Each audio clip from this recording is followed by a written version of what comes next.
Hello दोस्तों, स्वागत है आपका मेरे चैनल मार्शल @क्लासेस। तो मैं जैसे कि कल मैंने एक वीडियो डाली थी, उस वीडियो का थोड़ा सा आपका लिंकअप यानी कि आपकी भारत में बहने वाली प्रमुख नदियाँ, वो सिर्फ मैंने केवल एक मैपिंग ड्रॉ किया था। आज मैं आप लोगों के लिए बताऊंगा कि कैसे एक रिटन फॉर्म में लिखेंगे, क्योंकि इसे आपको याद करना है। यही आपके एग्जाम के पॉइंट ऑफ व्यू से काफ़ी इंपॉर्टेंट है। चलो ठीक है, चलते हैं, लेट्स स्टार्ट राइट नाउ। सबसे पहले आप देख रहे हो ये सिंधु नदी है। सिंधु नदी आपकी मानसरोवर झील, एक कैलाश पर्वत श्रेणी के पास में एक झील है मानसरोवर झील, तो वहां से निकलती है। और ये कहाँ पर गिरती है? अरब सागर में।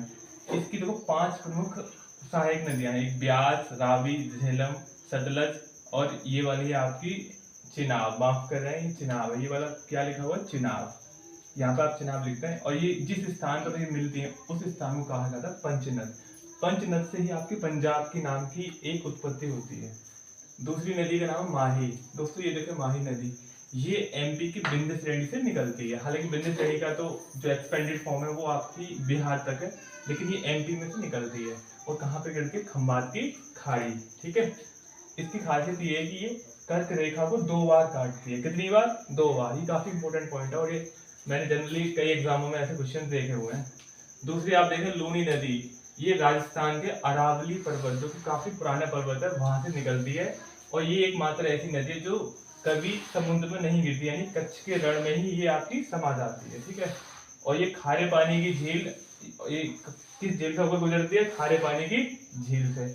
और ये राजस्थान के खारे पानी सबसे बड़ी झील है, भारत की खारे पानी की झील कामा। ठीक है। जैसा कि अब हम बात करेंगे नर्मदा नदी। नर्मदा नदी के बारे में आपको बताता हूँ कि मैकाल पर्वत के छत्तीसगढ़ में ये स्थित है आपका मैकाल पर्वत। मैकाल पर्वत के अमरकंटक से ये नर्मदा नदी निकलती है। और ये कहाँ पर गिरती है? खंबात की खाड़ी। ये आप बोल सकते हो अरब सागर में गिरती है, एक ही बात है वो तो। अब देखिए ये इसकी खासियत क्या है। ये भ्रंश घाटी में बहने वाली भारत की सबसे बड़ी नदी है। ये important question. And second one ये है आपका प्रायद्वीप भारत की अरब सागर में गिरने वाली सबसे बड़ी नदी। आप ये लोग सोच रहे हो प्रायद्वीप भारत क्या होता है, तो हम आपको एक वीडियो में बताएंगे प्रायद्वीप भारत क्या होता है। ठीक है। फिलहाल आप इतना याद रख लें कि प्रायद्वीप भारत की अरब सागर में गिरने वाली सबसे बड़ी नदी, जिसका नाम क्या है? नर्मदा। ये भी काफी इंपोर्टेंट सवाल है। एक नदी है मांडवी नदी, ये आपकी कर्नाटक के बेलगाम से निकलती है। और ये कहाँ गिरती है? अरब सागर में। गोवा, इसे गोवा की जीवन रेखा भी कहते हैं। अगली नदी का नाम पेरियार। ये कहां से निकलती है? कर्नाटक के शिमोगा से निकलती है। और कहां पर गिरती है? अरब सागर में। इसे केरल की जीवन रेखा कहते हैं। ठीक। अब बात कर रहे हैं ब्रह्मपुत्र। ये काफी बड़ी नदी है ब्रह्मपुत्र। ब्रह्मपुत्र ये आपकी तिब्बत के मानसरोवर झील, जो तिब्बत में एक मानसरोवर झील है, जहां आपका कैलाश पर्वत की श्रेणी है, वहां एक ग्लेशियर जिसका नाम है चेमायुंगटुंग, उस ग्लेशियर से ये निकलती है। और कहाँ गिरती है? बंगाल की खाड़ी में। अब देखो इसके कई सारे अलग अलग नाम है दोस्तों। तो देखो तिब्बत में इसका नाम क्या है? सांगपो। असम में क्या नाम है इसका? ब्रह्मपुत्र। और बांग्लादेश में क्या नाम है इसका? जमुना। और आंध्र प्रदेश में इसका क्या नाम है? देहांग। ठीक है दोस्तों। अब बात करते हैं गंगा। गंगा नदी काफी प्रसिद्ध और काफी पवित्र नदी है भारत की, और भारत की सबसे लंबी नदी भी है।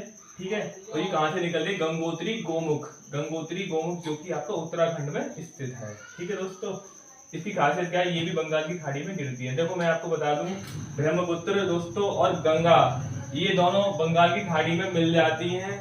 और इस जो पूरी धारा होती है, इस धारा को कहा जाता है पद्मा। इस धारा को क्या बोलते हैं दोस्तों? पद्मा। ठीक है।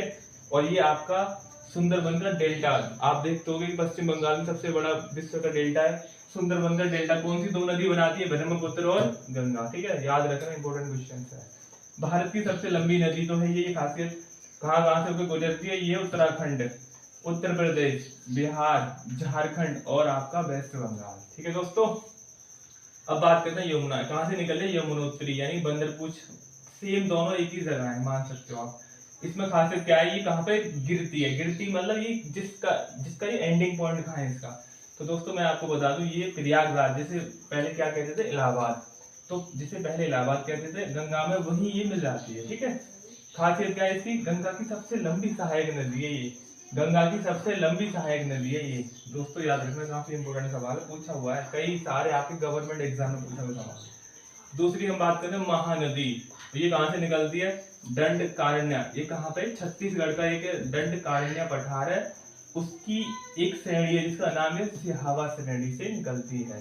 कहाँ पे गिरती है? बंगाल की खाड़ी में गिरती है। खासियत क्या है? एक संबलपुर एक आपका वहां पड़ता है, कहाँ पड़ता है दोस्तों? ये उड़ीसा में। उस जगह आपका हीराकुंड बांध बना हुआ है, जो कि दुनिया का सबसे लंबा बांध है। ठीक है, याद रखना। ऐसी बात करते हैं हम गोदावरी। तो दोस्तों गोदावरी में क्या खासियत है कि ये नासिक के त्र्यंबकेश्वर से निकलती है, इसका ये उद्गम स्थल है और ये बंगाल की खाड़ी में गिरती है। इसके अलग अलग नाम हो सकते हैं। काफी इंपॉर्टेंट सवाल, कई बार एसएससी एग्जाम में पूछा हुआ सवाल। वृद्ध गंगा, इसे वृद्ध गंगा भी कहते हैं।